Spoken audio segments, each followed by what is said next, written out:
It was in 2007, I think, the former president of Iran came to Colombia and spoke, and he said, Ahmadinejad? Yes. Yeah. And he said there were no homosexuals in Iran? He said there's no homosexuals in Iran. And the audience, they kind of laughed incredulously, and then they started jeering, kind of like, boo, boo.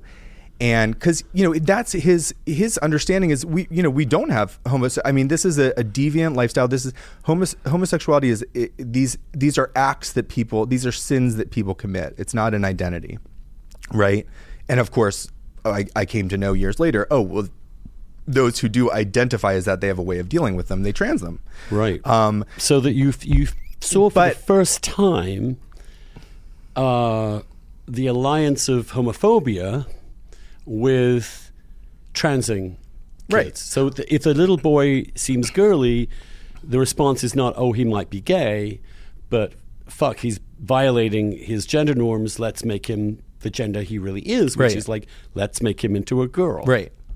And I brought that up with Ahmadinejad because it's like, the You asked him a question? No. I brought that up in this conversation. Okay. This was years before I was there, but seeing the video, the recording of it, and hearing the audience, kind of laugh incredulously and then boo these Columbia students and faculty, et cetera, the response I feel would be very different today if he had said the same thing, because the pedagogy, the approach to learning about gay or quote unquote queer history now through this postmodern lens is that, guess what? There's not homosexuals in America either.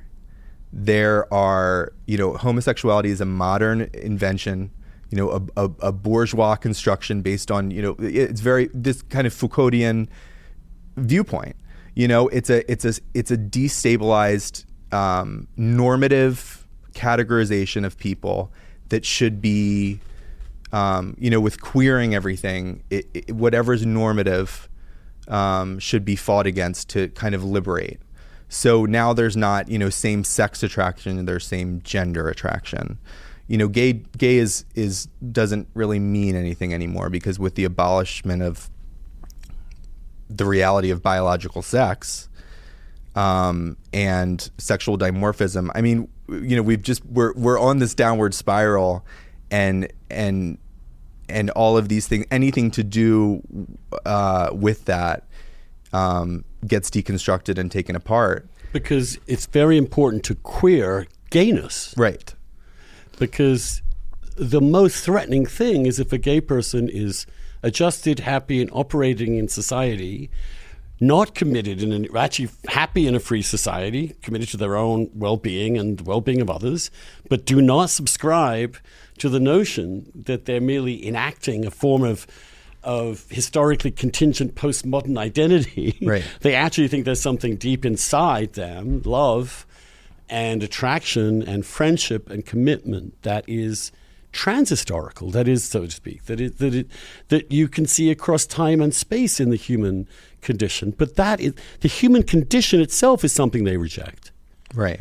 Everything. And it's so important. When people tell me I'm obsessing too much about this, it's a minor little thing. It isn't minor. It is fundamental. If you literally extract from Western civilization the very foundations upon which it is based and replace it with postmodern theorizing that is then accompanied by social engineering, a free society is over.